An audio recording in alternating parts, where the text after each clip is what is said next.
Hello friends, I'm Shannon Makes, historical creator by day, professional athlete by night. And this week's project revolves around corgis and couches, specifically the Victorian-style fainting variety.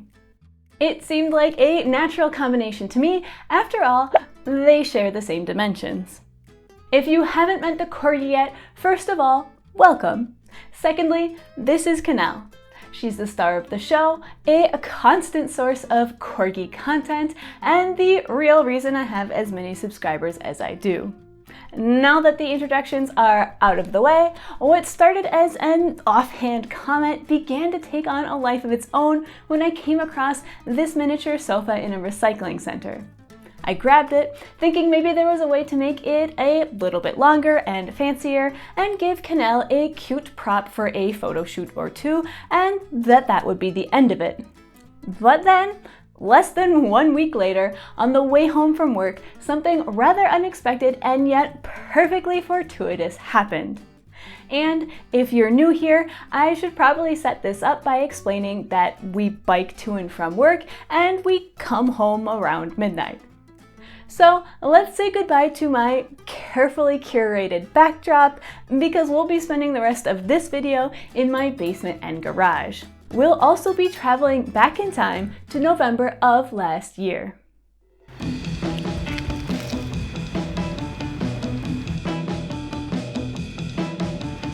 So we have to take the whole thing home?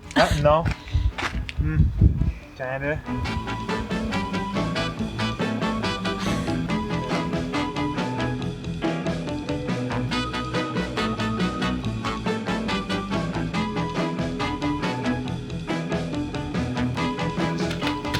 So here she is, in the plush. She's not structurally sound at all. That's clearly why they were throwing her out, but there's a lot of good stuff to work with, including that delicious woodwork I was dreaming of. I should note that she's been sitting out here in the garage for a few days to sort of air her out. She seems pretty clean, there's no noticeable dankness about her, but you never know. So now that she's become acquainted with our garage, let's take a closer look at her and see what she's made of.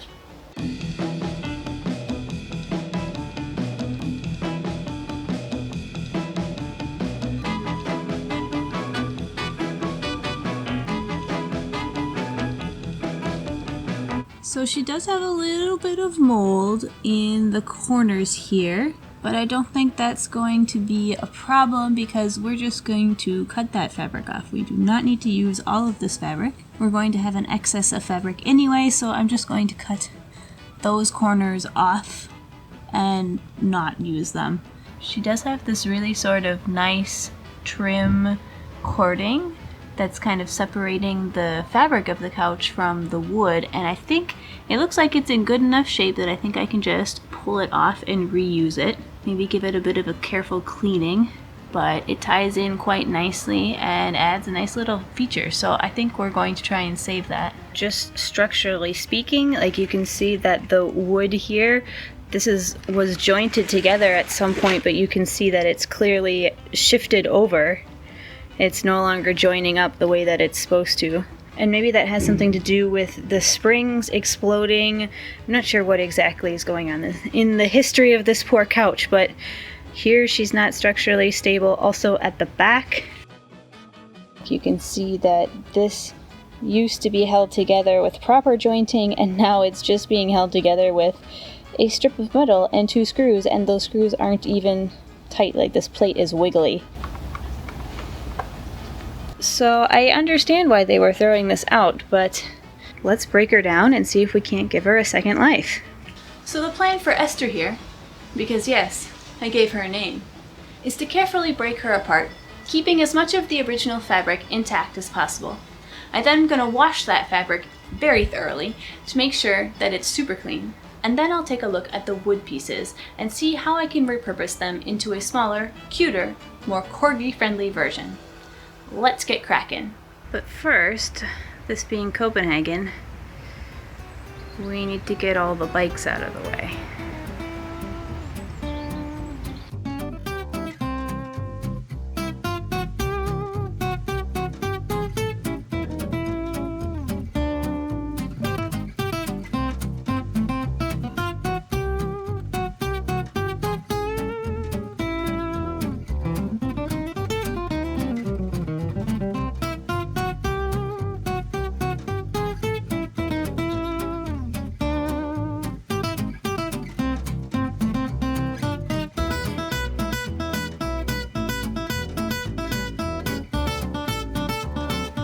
So that's what she used to look like.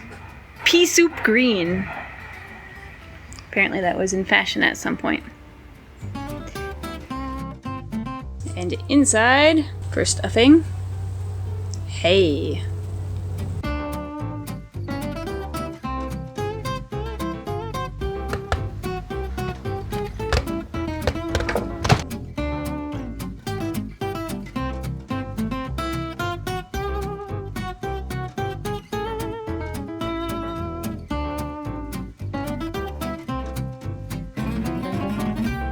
Oh look, more hay!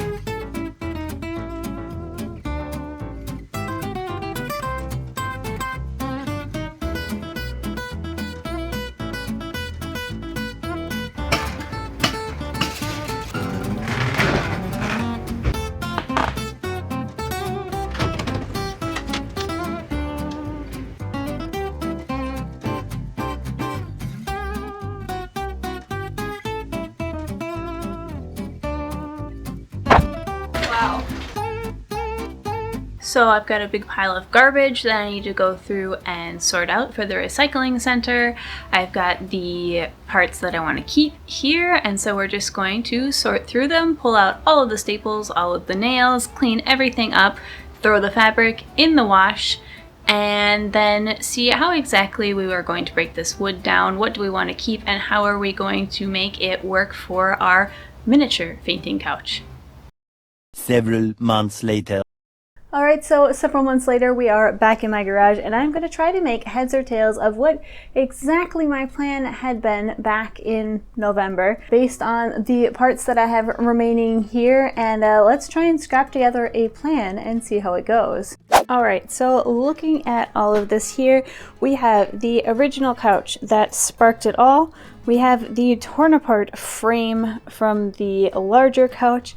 We then also have some cushions that I managed to salvage in order to do the cushioning and upholstery part. And then I have two pieces of plywood over here, both of which are fairly beefy, and I believe that was to help make the back as well as the flat seat portion on which to attach some legs.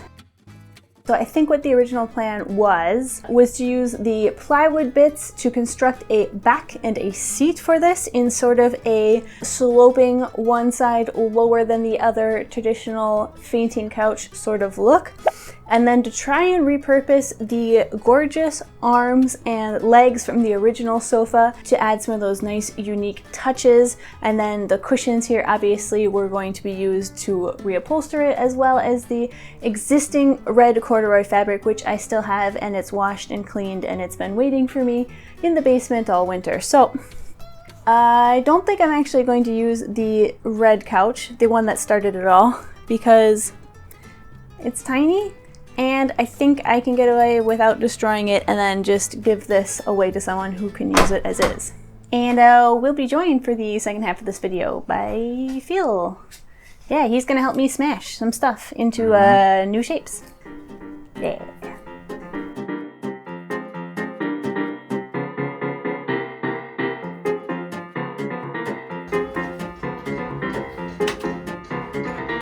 Did I mention we have no power tools?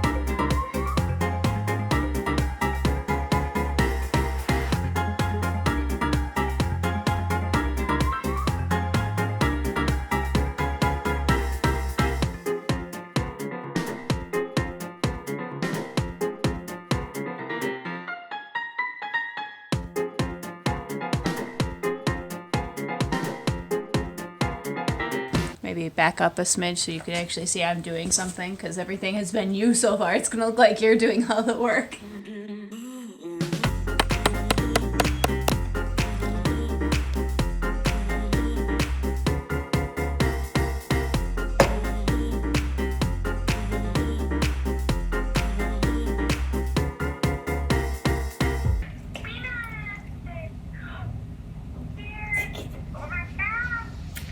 với thầy nhé.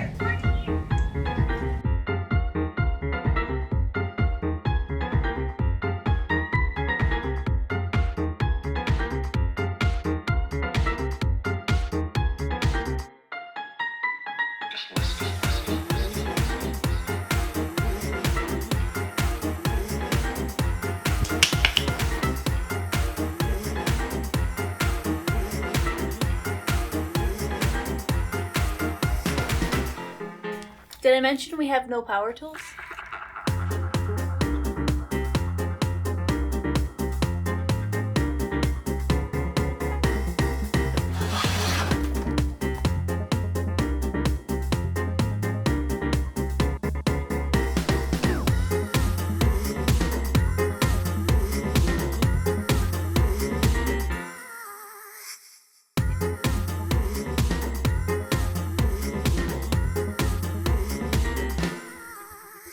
So I probably just whipped up a lovely construction montage for you that glorified and incredibly oversimplified this construction process, because it has in fact taken us 4 days to get to this point.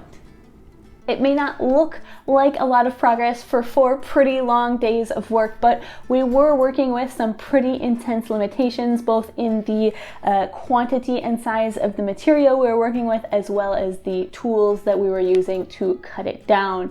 So it's not like going and ordering a sewing pattern from a company that you've worked with before, where you know what size you are and you know they have very clear instructions and step-by-step breakdown of what exactly to do for each step.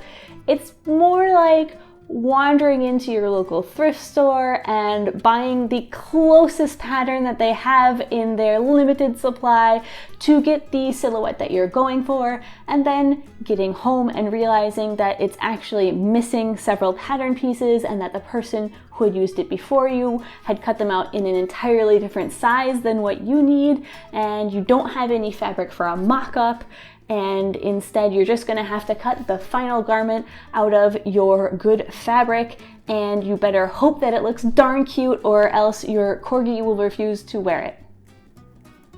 Today's work is going to be to design the shape of the back cushion and attach that on and finish all of the other little nitty-gritty construction details so that we can put the tools away and move on to the more aesthetic part of the project.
Now give me the beat.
Now give me the beat.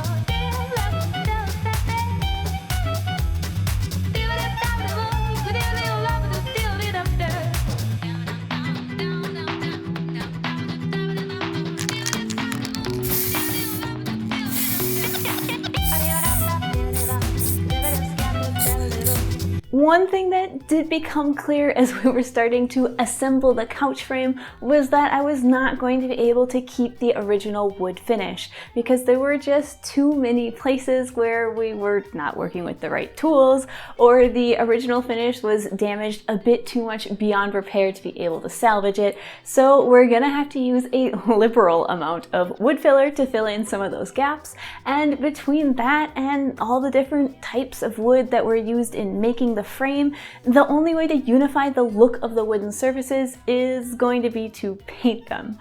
But that's okay, because it allowed me to use those really nice 3D printed decals we found, which I think is actually going to be a key detail that will really bring this couch to the next level.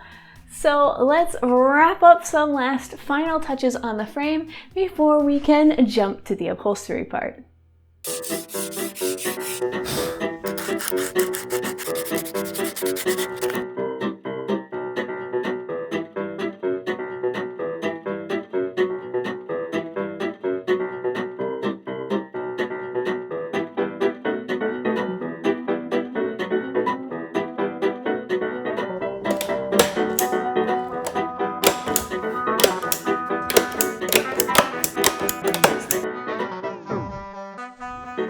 Alright, so after many months of hard work, I am quite pleased to announce that we are at the upholstery phase of this project, and that is definitely one of my favorite parts of a project like this, because that is when it is going to finally start to resemble the final product that I had envisioned in my mind many months ago.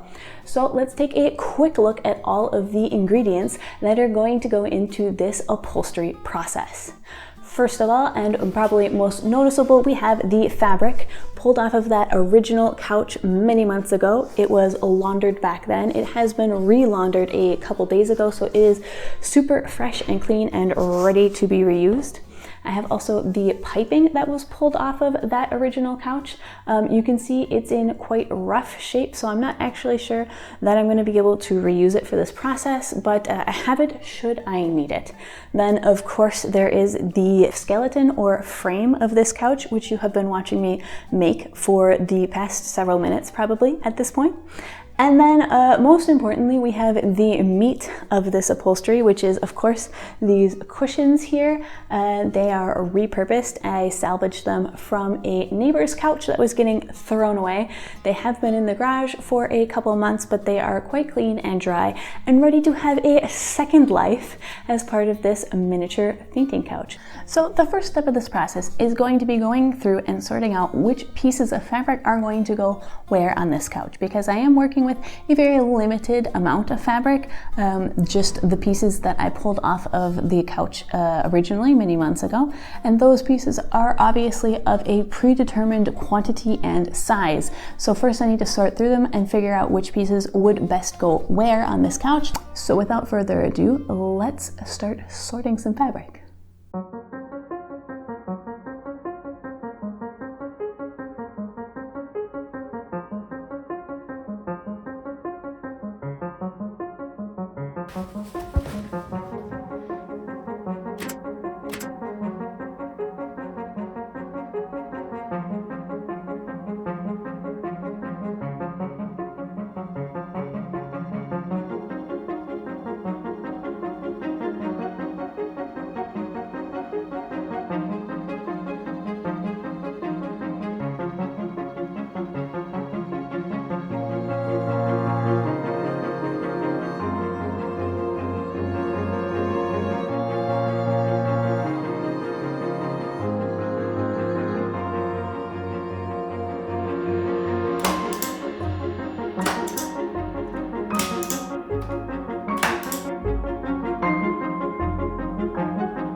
Oh. Yeah, that looks nice.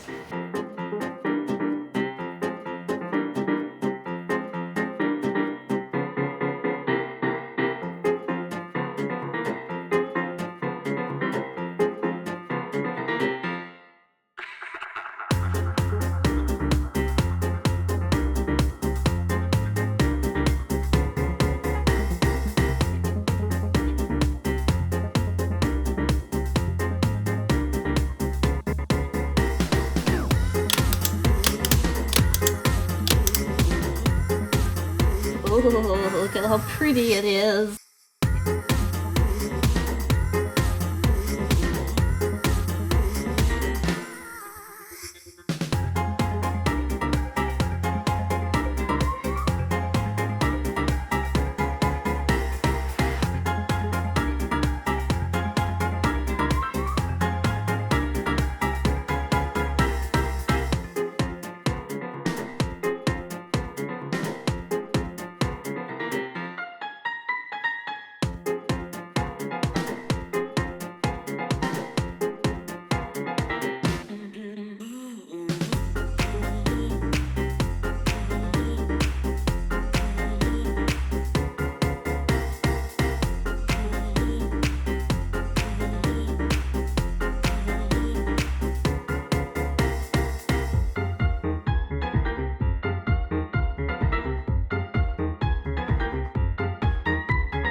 I know, we're all dying for the final reveal, but first, a quick reflection on the process with the sort of distance that only time can give. This project challenged every part of my creative problem-solving brain, from the proper way to dissect a couch full of hay, to the best method to shrink it down and reconstruct it in a way that would be both sturdy and adorable, and all while working with a very limited tool selection and material list. It required some flexibility and mental gymnastics, as the plan was constantly evolving and changing as I went, but it turned out absolutely amazing, and it was 100% worth all that hard work. And because I know there will be some skeptics in the audience, I can confirm that she actually uses it.